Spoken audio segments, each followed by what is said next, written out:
ছুটির দিনেও ক্যাম্পাসে ক্যাম্পাসে তুঙ্গে প্রচারণা। ডাকসুতে বৈষম্য বিরোধীদের সমর্থনে সরে গেলেন মাহিন। ডাকসুতে শিবিরের বিরুদ্ধে বুলিংয়ের অভিযোগ বাম জোটের। জাতীয় পার্টির কাকরেল কার্যালয়ে আবারও হামলা ভাঙচুর, অগ্নিসংযোগ, জলকামান নিক্ষেপ পুলিশের, থমথমে পুরো এলাকা, যান চলাচল বন্ধ।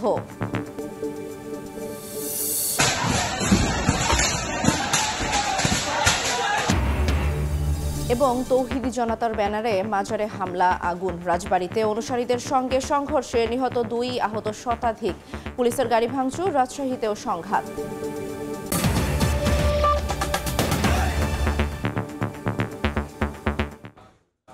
জনপদের সময়ের সঙ্গে আছি আমি জান্নাতুল দোলনা। শুরুতেই ছাত্র সংসদ নির্বাচনের খবর।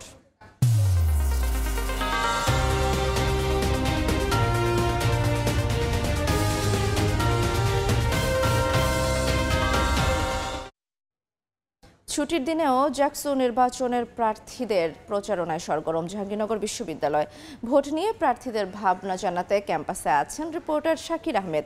সরাসরি যাচ্ছি তার কাছে। সারা দেশে বিভিন্ন শিক্ষা প্রতিষ্ঠানে ছাত্র সংসদ নির্বাচনকে কেন্দ্র করে ক্যাম্পাসগুলোতে বইছে নির্বাচনী হাওয়া।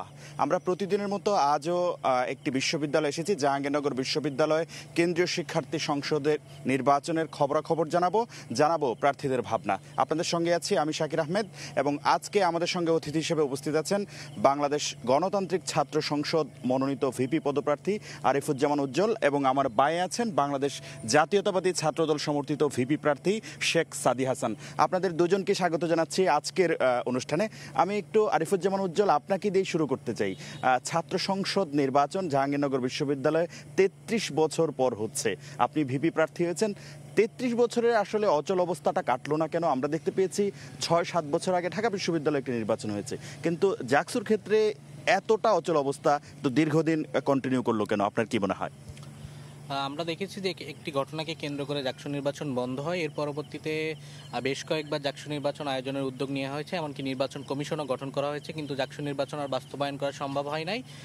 এই জায়গায় আমরা যেটা কারণ হিসেবে দেখি যে আমরা বিগত সময়ে দেখেছি যে দলীয় সরকার আসলে ক্ষমতায় ছিল, তারা এবং তাদের যে ছাত্র সংগঠন তারা ক্যাম্পাসগুলোতে আধিপত্য টিকিয়ে রাখার জন্য এই ছাত্র সংসদগুলোকে অকার্যকর করে রেখেছিল। সেই জায়গা থেকে এখন যেহেতু কোনো দলীয় সরকার ক্ষমতায় নাই এবং তাদের এই যে ক্ষমতা টিকিয়ে রাখার যে আকাঙ্ক্ষা সেটাও নাই, সেই জায়গা থেকে আমার মনে হয়েছে যে এখন যে পরিবেশ এবং গণ অভ্যুত্থান পরবর্তী সময়ে শিক্ষার্থীদের দাবির প্রেক্ষিতে বিশ্ববিদ্যালয় প্রশাসন এই যে নির্বাচন আয়োজনের উদ্যোগ নিয়েছে। এবং আমরা এর আগেও আমাদের বিশ্ববিদ্যালয়ে যখন ডাকসু নির্বাচন হয় 2019 সালে, তখন আমাদের বিশ্ববিদ্যালয়ের ডাকসু নির্বাচন কমিশনও গঠন হয়েছিল, এমনকি নির্বাচন আয়োজনের ব্যাপারে অনেক প্রস্তুতিও সম্পন্ন হয়েছিল, কিন্তু একদম সবশেষে গিয়ে আমরা দেখেছি যে নির্বাচনটা আয়োজন করা সম্ভব হয় না। তো সেই জায়গা থেকে আমাদের মনে হয়েছে যে বিগত সময়ে আসলে দলীয় প্রভাব এবং যে সরকারের মদতপুষ্ট যে ছাত্র সংগঠনগুলো ক্যাম্পাসগুলোতে ছিল তাদের আসলে আধিপত্য টিকিয়ে রাখার জন্য তারা ছাত্র সংসদগুলোকে অকার্যকর করে রেখেছিল। এবং যখনই ছাত্র সংসদ নির্বাচন আয়োজনের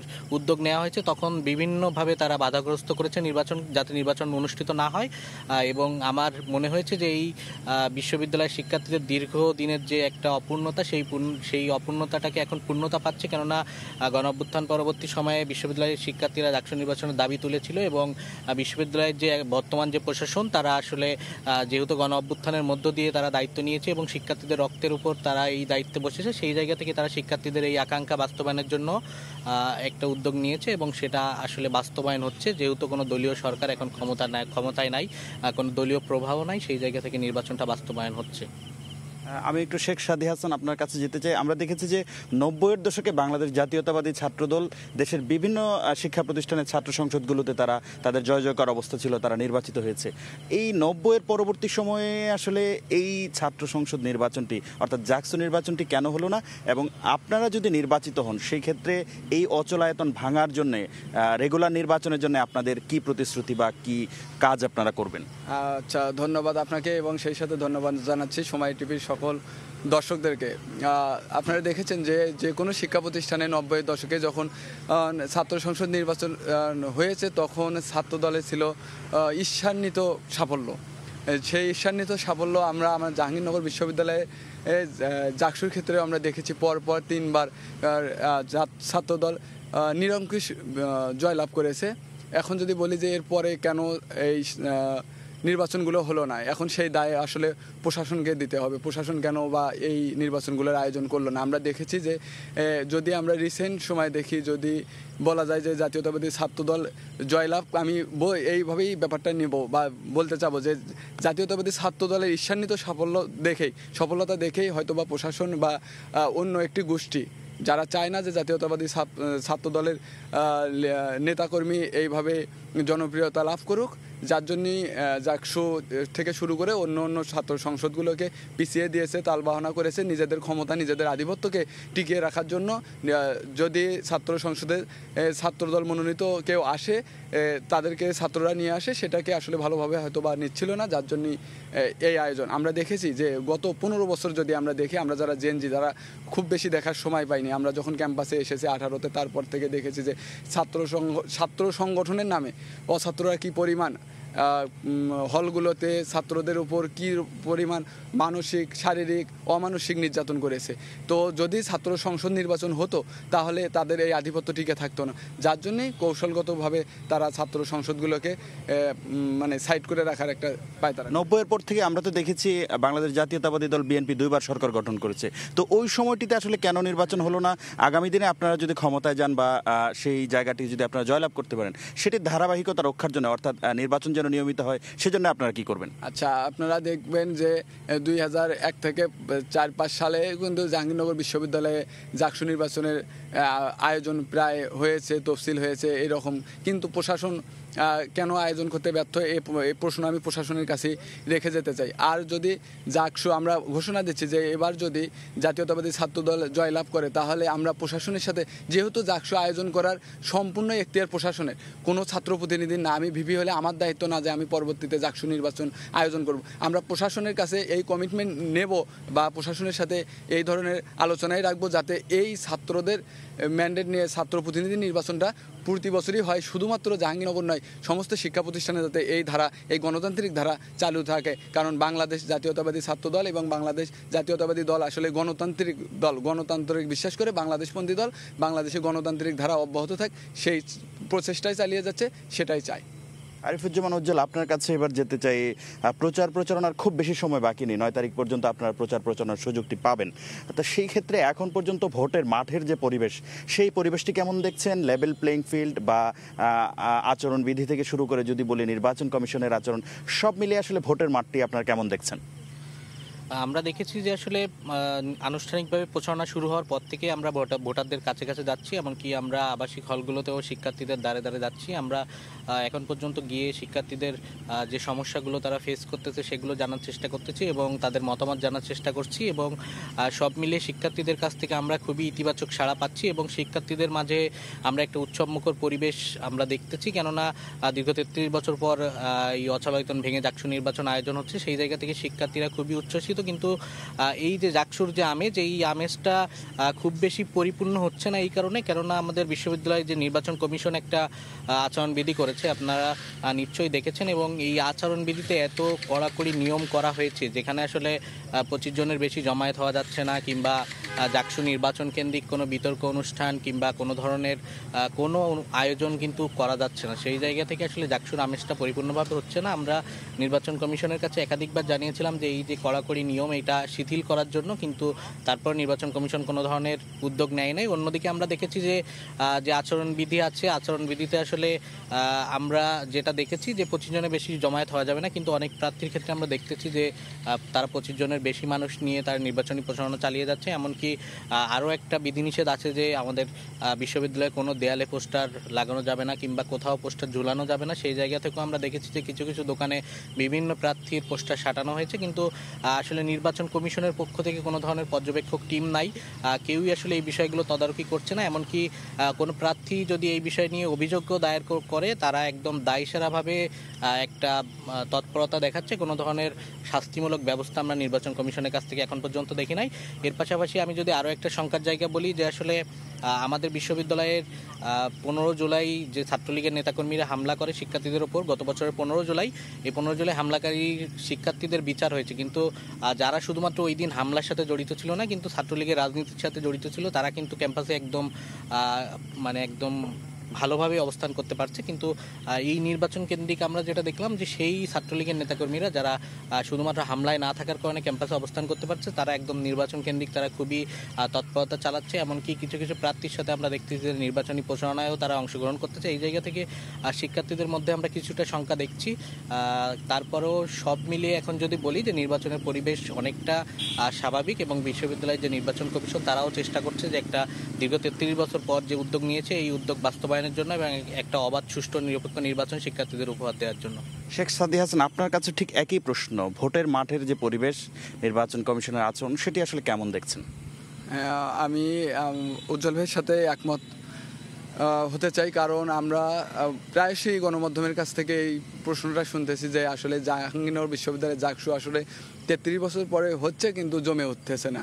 এই জমে না ওঠার জন্য প্রশাসনেরকেই প্রথম এবং প্রধান হিসাবে দায়ী করতে চাই, কারণ এমন একটা আচরণবিধি তারা প্রণয়ন করেছে যে আচরণবিধিতে জাকসু কেন্দ্রিক, আমি যদি বলি যে আমাদের 90, আপনি আগের প্রশ্ন করেছেন যে 90 দশকে ছাত্রদলে ছিল জয় জয়কার, আমাদের এখনও আমাদের ভিপি আশরাফ খান ভাই 14 ব্যাচের, উনি এখনও বেঁচে আছেন। তাহলে এই 33 বছর পরে যে জাকসু হচ্ছেন, নীতিগতভাবে তো আমরা চাইতেই পারি যে জাকসুর অভিজ্ঞতা কেমন ছিল, জাকসু হলে কি হবে, জাকসু হলে সাধারণ শিক্ষার্থীদের অধিকার আদায় হয় কিনা, আসলে আমরা জাকসু কেন প্রয়োজন, এই বিষয়গুলো জানার জন্য আমাদের যারা ভিপিজিএস এখনও জীবিত আছেন, এখনও স্টিল নাও, তাদেরকে আমরা নিয়ে আসবো, সভা সমাবেশ, আলোচনা, পাঠচক্র, যেটাই হোক, শিক্ষার্থীদের কাছাকাছি কথা বলবে।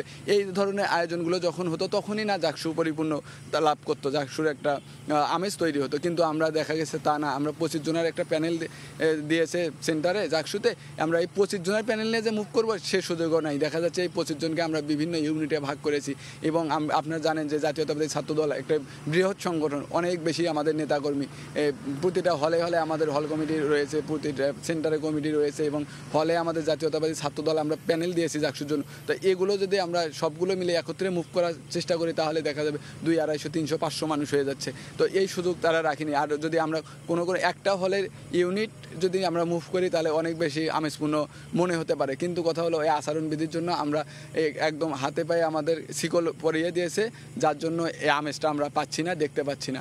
তবুও আমরা যে জায়গাগুলোতে আপনি দেখবেন আমাদের গ্যাদারিং হচ্ছে বা হলে হলে আপনারা গিয়ে দেখবেন প্রতিটা রুমে রুমে জাকসুর প্রচারণার জন্য হ্যান্ডবিল দেওয়া আছে, আমাদের পোস্টার দেওয়া আছে, সেগুলো শিক্ষার্থীরা নিচ্ছে, আমাদের সাথে কথা বলতেছে জাকসু হলে কি হবে, আমরা আসলে তাদের জন্য কি করব। আসলে এতদিন পরে যে গণতান্ত্রিক একটা চর্চা, যারা কখনোই ভোট দিতে পারেনি, ভোট কী জিনিস বা ইলেকশন কী জিনিস, গণতন্ত্র আসলে কী জিনিস, যে জেনারেশনটা এটার সাথে এই পরিস্থিতির সাথে পরিচিতই না, সেই জেনারেশন কিন্তু জাকসুর মতো একটা প্ল্যাটফর্মকে পাচ্ছে এবং সেটাকে কাছে থেকে গ্রহণ করছে। আমি মনে করি যে প্রার্থীদের সহ এবং জাকসুর যারা ভোটার আছে সবার ভিতরে একটা নিলিপ্ত আমেজ আছে, যেটাকে আসলে প্রকাশ্যে আনা সম্ভব হচ্ছে না। প্রশাসন চাইলে এটাকে প্রকাশ্যে আনা সম্ভব ছিল। আমি একটু আরিফুজ্জামান উজ্জ্বল আপনার কাছে আসবো। দর্শক, আমরা বাকি অংশটুকু ডিজিটাল প্ল্যাটফর্মে দেখবো। আরিফুজ্জামান উজ্জ্বল, আপনার কাছে যেতে চাই, সেনা মোতায়েন নিয়ে একটি কথা এসেছে। আমরা সরাসরি যুক্ত ছিলাম জাহাঙ্গীরনগর বিশ্ববিদ্যালয় থেকে। জাকসু নির্বাচন নিয়ে আলোচনার বাকি অংশ দেখতে চোখ রাখুন সময় টিভির ফেসবুক পেজে। কাল একই সময়ে ছাত্র সংসদ নির্বাচন নিয়ে থাকছে আলোচনা। দেখছেন জনপদের সময়। রাজধানীর কাকরাইলে জাতীয় পার্টির কার্যালয়ে আবারও হামলা, ভাঙচুর ও অগ্নিসংযোগ করা হয়েছে। এই মুহূর্তে সেখানে আছেন রিপোর্টার স্বপন আহমেদ, সরাসরি যাচ্ছি তার কাছে।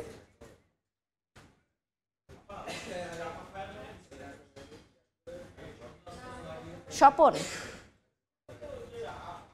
কিন্তু কাকরাইলের যে জাতীয় পার্টির প্রধান কার্যালয়টি রয়েছে সেই কার্যালয়ে আগুন ধরিয়ে দেওয়া হয়। শুরুতে হামলা করা হয়, তারপরই কিন্তু এই কার্যালয়ে আগুন ধরিয়ে দেওয়া হয়। আমি একটু আমার ক্যামেরায় আপনাদেরকে দেখাতে চাই। আসলে যখন আগুনটি ধরিয়ে দেওয়া হয় তখন কিন্তু জাতীয় পার্টির যে নেতাকর্মী এখানে কিন্তু উপস্থিত ছিলেন, অর্থাৎ আগামীকালকে ঈদে মিলাদুন্নবী উপলক্ষে তাদের একটি প্রস্তুতির জন্য তারা একটি সভা করছিলেন।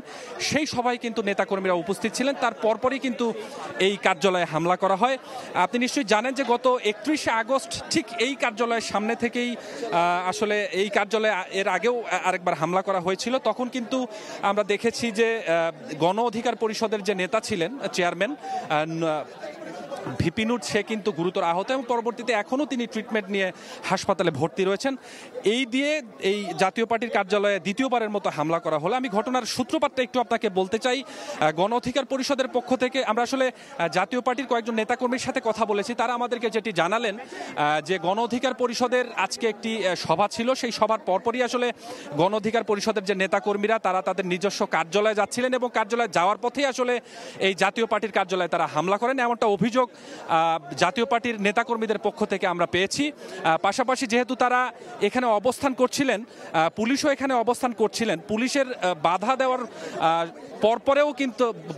পরেও কিন্তু তারা এই দ্বিতীয়বারের মতো আবারও এই জাতীয় পার্টির কেন্দ্রীয় কার্যালয়ে হামলা চালান এবং তারপরে কিন্তু পুলিশ এই যে পরিস্থিতি তৈরি হয়েছিল উত্তপ্ত, সেটি কিন্তু নিষ্পত্তি করার জন্য পুলিশের পক্ষ থেকে টিয়ার গ্যাস পাশাপাশি জল কামানও নিক্ষেপ করা হয় যেন এই উত্তপ্ত পরিস্থিতি আসলে নিয়ন্ত্রণে চলে আসে। তারপর কিছুক্ষণ পরেই আসলে পরিস্থিতি আরও খারাপ হয়। তবে পুলিশ এখন পুরোপুরি নিয়ন্ত্রণে নিয়ে নিয়েছেন, অর্থাৎ এই যে জাতীয় পার্টির কার্যালয়ের সামনে এখন কিন্তু যারা আসলে হামলা চালিয়েছে বা যারা আগুন দিয়েছে তারা কিন্তু একেবারেই নেই।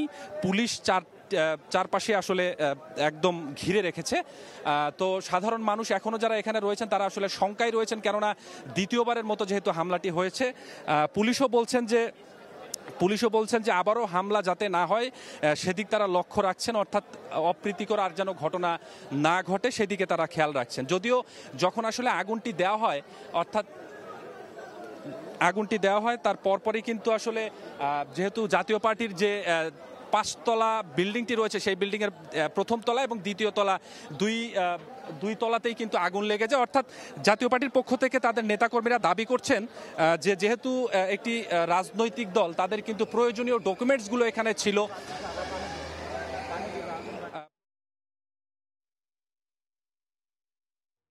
আমরা সরাসরি যুক্ত ছিলাম রাজধানীর কাকরাইল থেকে।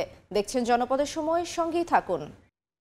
রাজবাড়ীর গোয়ালন্দে মাজার শরীফে তৌহিদি জনতার ব্যানারে হামলা, ভাঙচুর ও অগ্নিসংযোগ করা হয়েছে। এতে 2 জন নিহত হয়েছেন, আহত হয়েছেন শতাধিক। অন্যদিকে রাজশাহীতে ভাঙচুর করা হয়েছে খানকা শরীফে। স্থানীয়রা জানান, গত 23 আগস্ট গোয়ালন্দ পৌরসভার 5 নম্বর ওয়ার্ডের নুরাল পাগলের মৃত্যু হয়। তাকে কবর দেয়া হয় মাটি থেকে 12 ফুট উঁচুতে।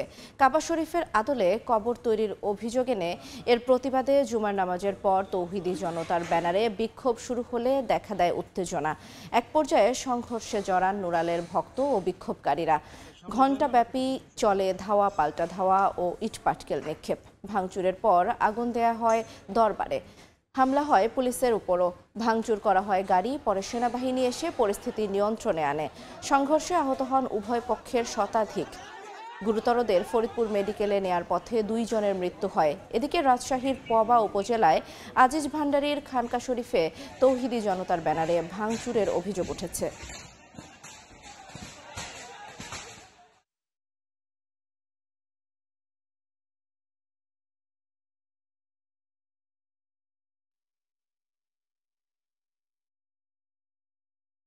কক্সবাজারের বাকখালী নদীর তীরে অবৈধ স্থাপনা উচ্ছেদ অভিযান ঠেকাতে বিক্ষোভ করেছেন স্থানীয়রা। সকালে বিমানবন্দর সড়কে নেমে আসে শত শত মানুষ। টায়ারে আগুন জ্বালিয়ে 4 রাস্তার মোড়ে ব্যারিকেড দেন তারা। এক পর্যায়ে সেনাবাহিনীর 2টি গাড়ির সামনে অবস্থান নেন। বিক্ষোভ করার পাশাপাশি অনুরোধ করেন উচ্ছেদ কার্যক্রমে না যেতে। পরে বাধার মুখে পড়ে পিছু হটে বিআইডব্লিউটি এর কর্মকর্তারা। 2 ঘন্টা পর বিমানবন্দর সড়কে যান চলাচল স্বাভাবিক হয়। জনপদের সময়, ফরিদপুর 4 আসন থেকে ভাঙ্গা উপজেলার আলগি ও হামিরদি ইউনিয়নকে ফরিদপুর 2 আসনে যুক্ত করায় মহাসড়ক অবরোধ করে বিক্ষোভ করেছেন স্থানীয়রা।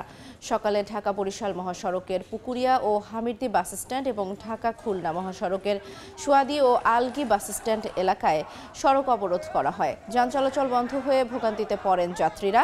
3 দিনের মধ্যে পুনরায় গেজেট প্রকাশ করা না হলে কঠোর আন্দোলনে নামার হুঁশিয়ারি দেন তারা।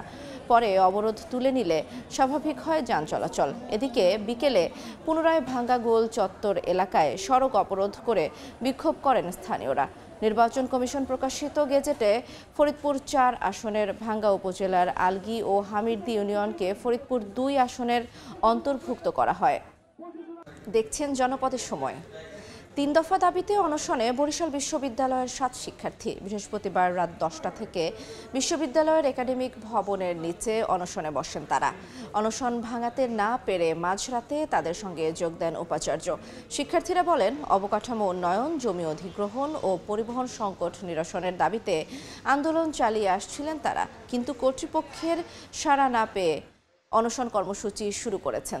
দাবি আদায় না হওয়া পর্যন্ত তাদের অনশন চলবে। বিশ্ববিদ্যালয়ের উপাচার্য অধ্যাপক ডক্টর মোহাম্মদ তৌফিক আলম বলেন, শিক্ষার্থীরা যে দাবিগুলো তুলেছেন তা যৌক্তিক। অভিভাবক হিসেবে শিক্ষার্থীদের পাশে আছেন তিনি। জনপদের সময়ের শীর্ষ সংবাদগুলো জানিয়ে দিচ্ছি আরেকবার। ছুটির দিনেও ক্যাম্পাসের নির্বাচনী আমেজ। জাকসু প্রার্থীদের প্রচারণায় সরগরম জাহাঙ্গীরনগর বিশ্ববিদ্যালয়। শিবিরের বিরুদ্ধে সাইবার বুলিংয়ের অভিযোগ বাম জোটের। জাতীয় পার্টির কাকরাইল কার্যালয়ে আবারও হামলা, ভাঙচুর, অগ্নিসংযোগ, জলকামান নিক্ষেপ পুলিশের। থমথমে পুরো এলাকা, যান চলাচল বন্ধ।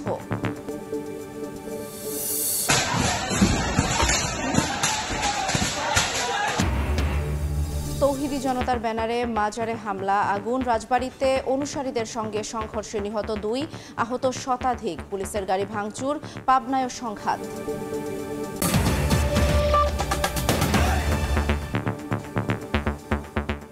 এই ছিল জনপদের সময়ের। সঙ্গে থাকুন সময়ের।